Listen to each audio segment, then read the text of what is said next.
There was a lot of questions of people asking, what on earth are you doing? Have you lost your mind?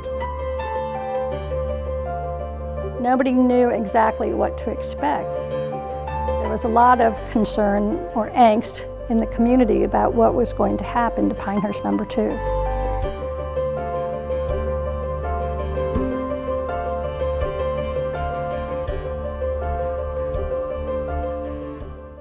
I'm Bill Pennington of the New York Times.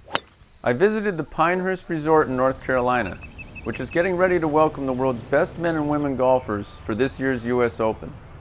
They will play a landmark golf course, but the experience will be unfamiliar to all. Many of the players that were here in '05 that come for this year's 2014 championship, many of them won't recognize the golf course. As we approached the 2008 U.S. Amateur, we started listening to a lot of people really in the know of golf and a passion for golf and architecture and history.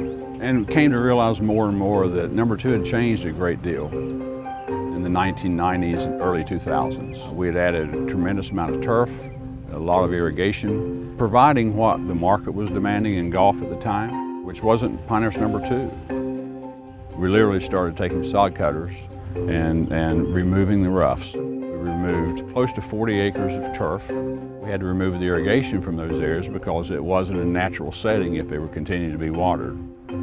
What we have now is such a different, more diverse texture, landscape and plant material that's here.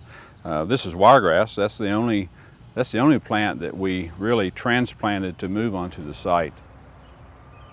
For people in my profession, we strive to have perfection and consistency. So we've really had to change our outlook and culture of what makes us do what we do. Two of the hottest golf architects in North America, Bill Corr and Ben Crenshaw, executed the redesign. They hit a treasure trove at the local library. I want you to see these because these are taken circa 1900. We have lots of tournament pictures that show the course each year. So we were able to isolate the ones that really they were most interested in.